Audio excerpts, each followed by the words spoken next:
খালেদা জিয়ার সাথে সাক্ষাৎ, তার কদম মুচি গ্রহণ করছি। উনি আমাকে মাথায় হাত তুলে আশীর্বাদ করেছে।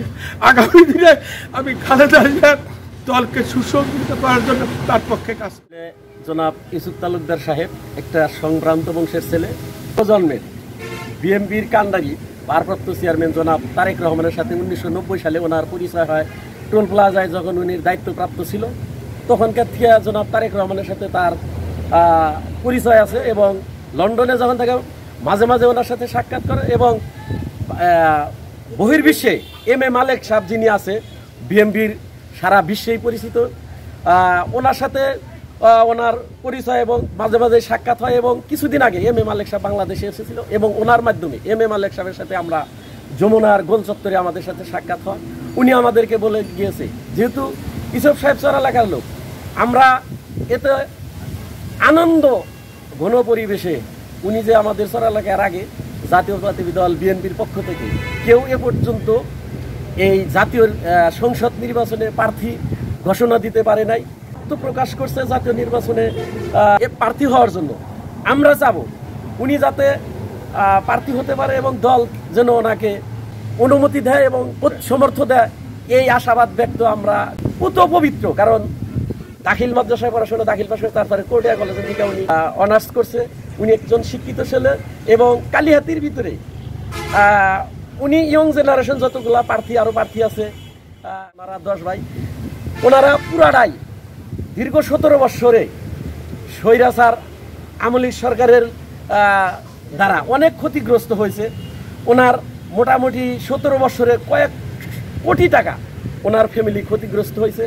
এবং ওনার বড় ভাই জনাব মতিউল আলম তালুকদার বিএনপির পক্ষে থেকে গহেলাবাড়ি ইউনিয়ন হওয়ার পরে প্রথম বিএনপির পক্ষে থেকে চেয়ারম্যান হয়, এবং বারবারলি ওনার ফ্যামিলির ওনার বড় ভাই জনাব মতিউল আলম তালুকদার বিএনপি করার কারণে উনি আলহাস, বর্তমান আলহাস মতিউল আলম তালুকদার উনি বারবারই অ্যারেস্ট হয়েছে।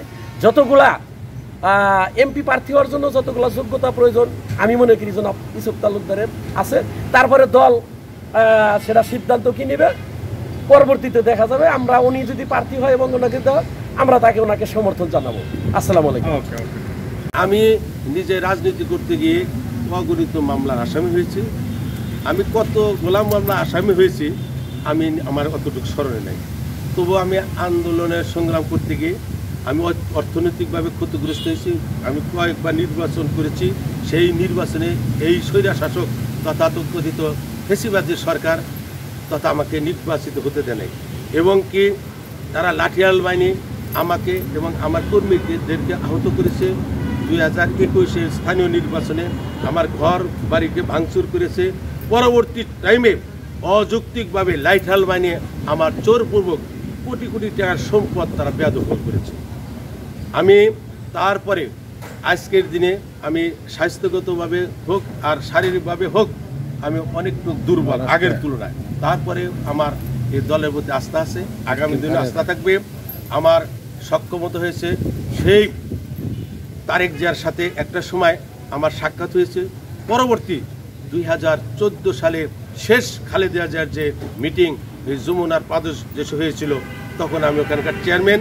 আমার নেতৃত্বেই শেষ মিটিং 2014 30 ডিসেম্বর যে ঐতিহাসিক জনসভা খালেদা জিয়ার নেতৃত্বে আমি এই ইউনিয়নের চেয়ারম্যান থাকার কারণে আমি বাধ্য করেছিলাম যমুনা সেতু কর্তৃপক্ষকে, আমি যেহেতু এই এলাকার জনপ্রতিনিধি তথা চেয়ারম্যান, আমার নেতা খালেদা জিয়ার মিটিং এখানে হইতে দেওয়া হবে, নতুবা আন্দোলন হবে। এখানে ওই সময় যিনি নেতৃত্ব দিয়েছেন আমাদের দলের নমিনি লুৎফর মতিন, উনি জীবিত আছে। আমাদের তো ওই সময় যারা সভাপতি সেক্রেটারি তারা জানে আমার ভূমিকার কারণে 2014 সালে আমি এই খালেদা জিয়ার শেষ মিটিংটি করেছিলাম। তার সুবাদে একমাত্র টাঙ্গাইল জেলার যত নেতাকর্মী আছে আমার সাথে শেষ সাক্ষাৎকার খালেদা জিয়ার সাথে হয়েছিল, এবং আমি আমার নেত্রীকে কদমমুচি করি এবং নেত্রীকে বলি আমার জন্য দোয়া করবেন, আমাদের পক্ষের জন্য আমি কাজ করতে পারি। এই আমার বড় আশা পূর্ণ হয়েছে। খালেদা জিয়ার সাথে সাক্ষাৎ, তার কদমমুচি গ্রহণ করছি। উনি আমাকে মাথায় হাত তুলে আশীর্বাদ করেছে। আগামী দিনে আমি খালেদা জিয়ার দলকে সুসংগঠিত করার জন্য তার পক্ষে কাজ করবে ইনশাল্লাহ।